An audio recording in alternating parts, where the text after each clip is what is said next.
I'm Tomlyn Nicholson. This is Sunday, February 15, 2026. U.S. Secretary of State Marco Rubio addressed the Munich Security Conference, emphasizing America's commitment to its European allies while outlining President Trump's vision for a renewed transatlantic partnership.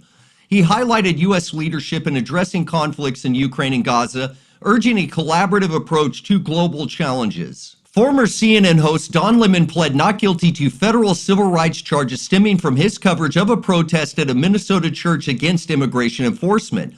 Lemon stated he will not be silenced and vowed to fight the charges, emphasizing his commitment to journalistic freedom. Alabama Governor Kay Ivey signed the Child Predator Death Penalty Act into law, making first-degree rape, first-degree sodomy, and first-degree sexual assault of a child under 12 capital offenses punishable by death.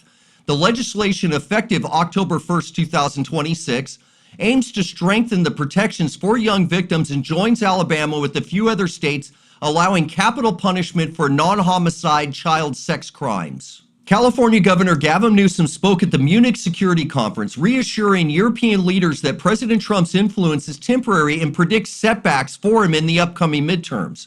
Newsom encouraged maintaining strong subnational ties with U.S. states amid what he describes as a period of national instability. The Department of Homeland Security entered a partial shutdown after funding expired, potentially disrupting services like flights and Coast Guard operations. This stems from congressional disputes over demands for reforms to immigration and customs enforcement. Republican Congressman Mike Lawler criticized Democrats for what he called gaslighting the nation during debates on government shutdowns and ICE policies. He argues that their demands are exacerbating the funding impasse affecting federal operations. A presidential proclamation expanded the U.S. travel ban, adding countries to the list facing entry restrictions effective January 1, 2026. The challenges aim to address perceived risk associated with immigration from certain nations. President Trump issued a proclamation restricting H-1B worker entry unless employers pay a $100,000 fee per petition with limited exemptions. This measure targets alleged abuses in the program, prioritizing American workers and national security. The State Department paused immigrant visa issuance from nationals from 75 countries deemed high risk for public benefit usage starting January 1, 2026.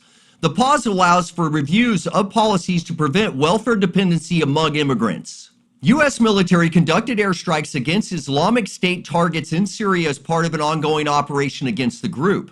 This action reflects continued efforts to combat terrorism in the region. Home builders in South Texas warn Republicans that President Trump's immigration raids could alienate voters, potentially shifting the region away from GOP support.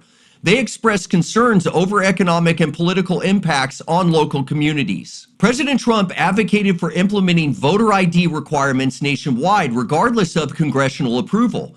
This push aims to enhance election security amid ongoing debates about voter integrity. The U.S. ordered a second aircraft carrier to the Middle East amid rising tensions with Iran. This deployment underscores efforts to bolster regional security and deter potential threats.